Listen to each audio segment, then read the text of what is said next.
I'm Eddie Conway, coming to you from Baltimore for this episode of Rattling the Bars for the Real News Network.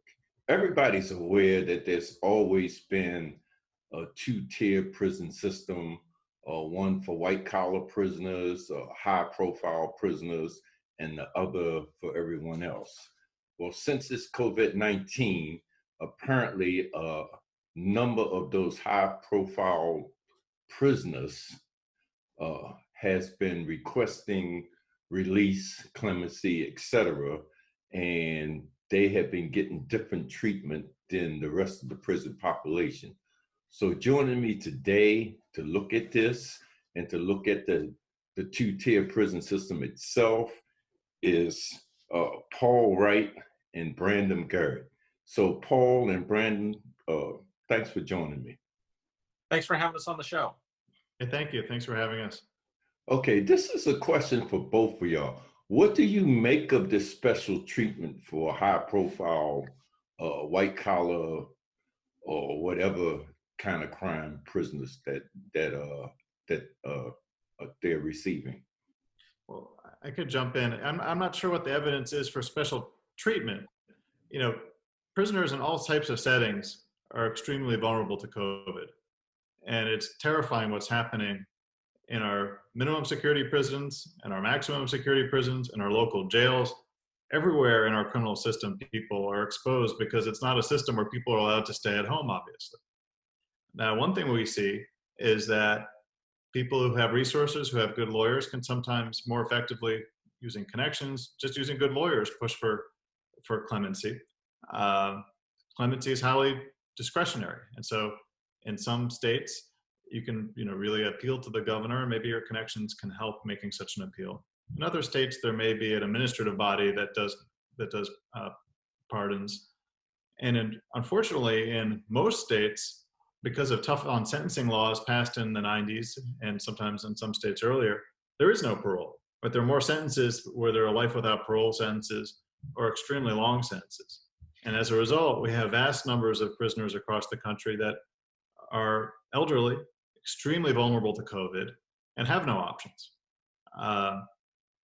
Now, I think if there's sort of special treatment or more fortunate treatment for more fortunate white-collar offenders, it may just be because they often don't have a criminal history. They may have very good lawyers, and they may get lower sentences than people sentenced who don't have those privileges or who get convicted of more serious offenses.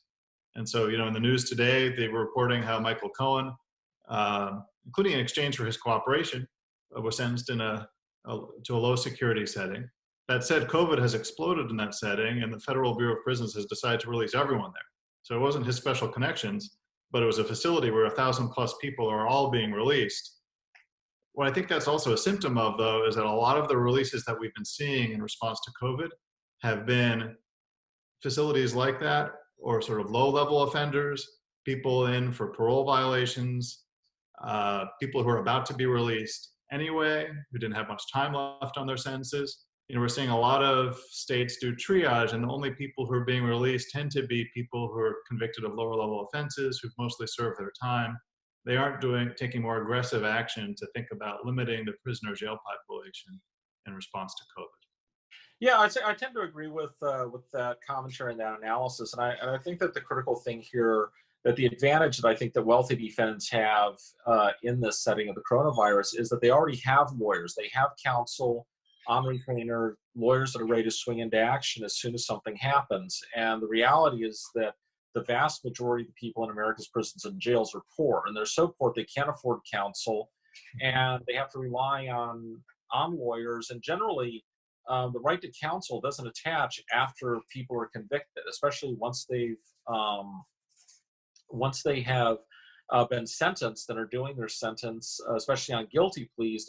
They don't have a lawyer. There is no right to counsel, and I think the difference is the Michael Cohens and the Michael Avenattis of the world. They have attorneys. They have retained counsel, so that even after they have pleaded guilty, even if they have no appeals pending, they can readily hire a lawyer and obtain counsel. And I think we're seeing this already too. I mean, there's lawyers around the country that are advertising to represent people on for COVID releases and such. So I think there's a situation where if you have money and you have resources, regardless of anything else, you can hire a lawyer that can at least make the case for you, either in front of a judge or for clemency in front of a governor, or administratively in front of the agency to seek your release under this. One of the things I think is also worth noting is that many of the low security prisons are dormitories. They are not cells. They are not where prisoners are isolated. And so it's kind of a 1-2 punch where the prisoners in these low security facilities, which are open dormitories, similar to army barracks and things like that, are the ones where people are most vulnerable to COVID, because it's impossible to isolate people. But it's interesting, though, is that in the South, especially, and pretty much all the former Confederacy states, Florida, Georgia, Louisiana, Mississippi, they actually have maximum security prisons that are open dormitories. And these facilities have long been extremely dangerous, but this comes down to the desire to lock up a lot of people and do so as cheaply as possible. And you have prisoners in these maximum security facilities, many of them with serious health issues, that are being locked up in these dormitories, and they're not being released. So I think that to the extent that we're seeing, the two-tier system of criminal justice at work, one for the rich and one for the poor, I think right now where that's translating into is who can afford counsel and who can't, who can hire a lawyer to get in and advocate for them quickly and who cannot. And I think that's I think that's where that's playing out. And then after that, because it doesn't matter what your criminal history is or what your health conditions are, if you don't have anyone that can advocate for you, either in front of a court or a person in a position of power that can actually do something about the sentence. Okay, well, in California now, I understand they have like a prison system where you can pay to stay in a better prison environment than the average prisoner. It's like a two-tier prison system. Brandon, can you talk a little bit about the two-tier prison system? I mean, the information you just gave is like very important, but I wasn't, I guess I would say I wasn't aware of it. I mean, I knew there was special treatment in country clubs and fed camp release centers and so on, but it sounds like it's more. Brandon, can you talk a little bit about that? So I haven't heard of what you're talking about in terms of California prisons and two tiers. I'm not sure what that's all about. I wanted to mention something that is more pervasive in the country that we haven't talked about yet, where money really matters. And that is, we've talked about prisons so far, but there are also jails. And there are a huge number of people in our jails every day. And in many states, what decides whether you are detained in jail versus released is whether you can pay cash bail or whether you can make a payment to a bondsman. And that's a quite direct way that if you have the resources, then you're not in a jail setting. Jail settings are, extremely dangerous in terms of COVID. Lots of open settings, lots of people held in groups, and lots of turnover. There's enormous churning in jails. Average jail stays, people may be in jail for a few days, maybe a few weeks. It may depend on the charges or if they can make cash bail. And so it's an enormous number of people that are all together and then going back to the community. So it's an enormous public safety risk to the community. And again, in many parts of the country, what decides whether you are in jail or not is whether you can make cash bail. Now, in some states, they've actually addressed this during the emergency. So the California Supreme Court said that bail can now be set at zero. Other jurisdictions have said, look, we're just going to cut way back on arrests. We'll start giving citations as an alternative to arrest. And so in some places, you see that jail populations are way down compared to how they were a few months ago. But in other places, you still see people in jail for pretty minor offenses. And in fact, you see people in jail specifically because of poverty, because you have people in jail for held in basically contempt type situations where they haven't paid fines and fees. And so that's another way that poverty can land people in jail. Some states have said, okay, we're going to do emergency relief. We're going to suspend fines and fees and court debt during this emergency. Those types of measures should be taken more permanently. But again, when you turn from prisons to jails, you're also looking at an incredibly dangerous situation. The places where COVID has spread the fastest, the epicenters of COVID, are places like the Cook County Jail in Chicago. Obviously, people have all read about Rikers in New York City and the rapid spread of COVID there. And again, people are often in jail because they're poor. Okay, Paul, there's information out there that some families are being charged exorbitant rates to receive phone calls from their loved ones or support people in prison. Can you talk about that a little bit? Sure. The prison phone market is controlled by mostly by two companies called Securus and Global Tel-Link. And these companies have their entire business model is based on monetizing human contact between prisoners and their families. And they charge ridiculous rates for their phone calls. Up to $15 and $20 for a 20-minute phone call is what prisoners' families are paying. One of the things that's interesting is that in reaction to the COVID crisis, as part of the CARES bill that was passed by Congress, one of the provisions in there is the Federal Bureau of Prisons is allowing prisoners to make free telephone calls. And that's been one of the few signs of decency that we've seen out of the Federal Bureau of Prisons during this crisis. And it's one that we're hoping that states and jails would follow and allow prisoners to remain in touch with their family without financially exploiting them. But this prison phone industry is basically, it's a $2 billion a year industry, and it exists solely to gouge and exploit prisoners' families by basically making them pay if they want to stay in touch with their loved ones. I did want to go back to your prior question, though. I think some of the points that were made about bail, I think, are worth emphasizing, is that around the country, 30 to 40% of jail populations are people being held in jail because they cannot afford a bail of $1,000 or less. And the bail bond industry is another industry like the prison phone industry that exists to monetize and financially exploit poor people that's caught up in, in the system.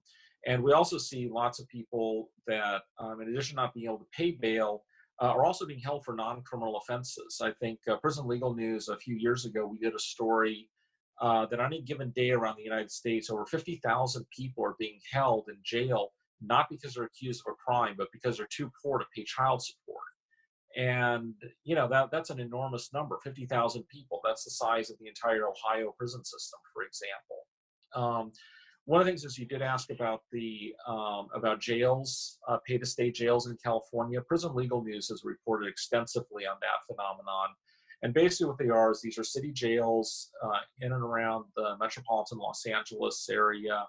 Seal Beach is one of the ones that comes to mind, where basically if people can afford to pay $150 or $200 a day, they get to stay in a jail and they get a cell to themselves. They keep their laptops, they keep their cell phones, and basically they can do sentences of less than a year being, quote, in jail, unquote, whereas they're not risking their lives and their safety being in the Los Angeles Men's Central Jail. And a lot of celebrities have stayed in these pay-to-stay jails, including Dr. Dre, the famous rapper, and a lot of other celebrities have done this. And I think that one of the things that this does is it makes it extremely difficult, I think, to achieve any type of meaningful criminal justice reform when you have rich people that are basically not subjected to the same rules or conditions that poor people are. When the poor people have to fend for their lives and hope for the best, whether it's COVID or violence or lack of medical care and sanitation in general, in places like the Cook County Jail or the Los Angeles Central Jail, but rich people literally buy their way out by staying in, literally plush jail conditions, or more akin to a private facility. I think it makes it a lot harder to argue on the need for that, because I think that one of the things that we see is for people to reform things, they need to think, I don't want this to happen to me or my loved ones or my family member. But if you're so rich and you think, you know what, even if I get accused of a crime, even if I get convicted of a crime, this isn't going to happen to me. The really bad stuff is only going to happen to other people. And generally they're poor people. They don't look like me. They don't talk like me. They're not in my social circles of friends and acquaintances. then I think it's really easy to let those conditions continue and fester as they have in this country for the past 40 or 50 years. Okay, thank you for that information. Brandon, do you have any last comments that you want to share with the public? Sure. No, all this is really important and powerful information. I think if folks are thinking about where is COVID, people have heard about how COVID has spread in this epidemic way on cruise ships and nursing homes. Many of our prisons are nursing homes. They're elder care facilities. There are enormous numbers of people that never would have received life sentences, life without parole sentences, or even 20-year sentences in decades past. And so we have an aging population in our prisons.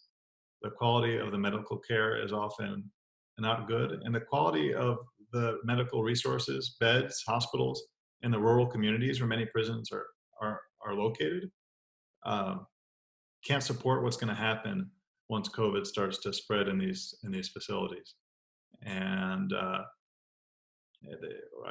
think people like us have been warning that this is a terrible, terrible threat for a couple of months now, and we've seen only halting action around the country. And even apart from the question whether people who are better connected with good lawyers can here and there at the margins get released, for the most part, we're going to have many, many thousands of people who are already getting exposed to COVID, already getting extremely sick and not able to get care in our prisons and jails. The problem was exploding. And perhaps if there were better connected people, and if criminal justice was a topic of greater public concern, maybe it would be higher up on everyone's list of things to respond to aggressively. And so far, that's only happened very, very slowly.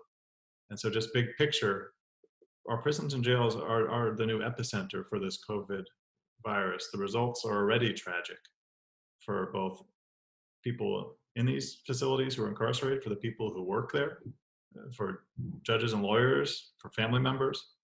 And, in some places it's already too late and COVID has exploded, but in most places it's just beginning and there's still time to take aggressive action. And I just hope that more places do respond like they should to dramatically change how people are treated in these facilities, or let them out before it's too late. Okay. Before I ask you, Paul, if you have any last comments, let me just make this one statement. Here in Maryland, several hundred prisoners have been released or going to be released, according to Governor Hogan. But it seems that they are short-term prisoners with like less than 4 months on their sentence. Similar actions have taken place in New York and California. And to me, it appears to be a PR stunt. Most of the people that are at risk are in high security prisons. They're aged. They have at least several years, if not decades left on their sentence. They're not receiving, they're not getting released. And so as we look around and see that, well, Cook County released this, or Rikers Island released that, or California, I think it's important that we don't get rocked to sleep with these short-term sentence releases. But anyway, Paul, you have a final comment? Yes, I think it's worth noting that basically what's happening with COVID right now has been 50 years in the making. For those who have been reporting on and covering and advocating for prisoners' rights and prison conditions in this country, which I'm going to date myself and say I've been doing it for 30 years, which I know you've been doing it longer than I have, Eddie. But this is not a surprise. And I just look back at all the previous epidemics that have swept through American prisons and jails, where there's hepatitis C, HIV, AIDS, drug-resistant tuberculosis, MRSA. And I think it's important to note that the people that run our country's prisons and jails, they're not medical experts. And frankly, as far as I've seen in the past decades, they don't really care about the medical opinions, views, or practices. They've totally dropped the ball. They've always been incapable of providing anything approximating adequate medical care in our prisons and jails. And I think that the only thing that COVID is illustrating is their base incompetence at doing anything other than locking people up and caging them.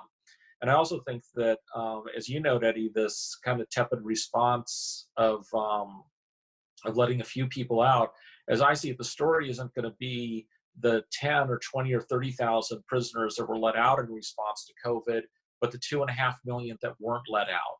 And I think that the irony is going to be that the greatest decarceration that may take place in the United States is going to be from prisoners dying of medical neglect from a preventable disease. And I'm hoping that's not the case, but I'd say the way things are headed, I think that will be the case and is likely to happen. But I think one of the things we need to be thinking about is who's going to be held accountable, who's going to be responsible for making the decisions to keep people locked up and prevent them from getting medical care. We're getting reports about prisoners that are being denied basic things like cleaning supplies. They can't get masks, for example. There's no sanitizer available. And these are all government decisions that are being made. And I think we can contrast this to other countries. The Islamic Republic of Iran, who has a horrendous human rights record with regards to its prison system, they've unilaterally released 85,000 prisoners. That's over a third of their prison population has been released because they are admitting that they cannot keep their prisoner population safe under the conditions that they have in Iran. And the fact that other countries are taking dramatic steps to reduce and protect their prison population, I think should come as no surprise. And I think this is one of the things that all it does is just illustrate, I think, the poverty of the response of the United States government and its local entities. But again, it shouldn't be a surprise. We built a police state that's caged 2.5 million people, which both in terms of percentage of our population and in raw numbers is the biggest massive incarceration that the world has ever seen at any point in its history. More than Stalinist Russia, more than Nazi Germany. That's the last word on that. So thank you, Brandon, Paul. Thanks for joining me. Thank you so much. Thank you very much, Eddie. And thank you for joining this episode of Rattling the Bars for the Real News.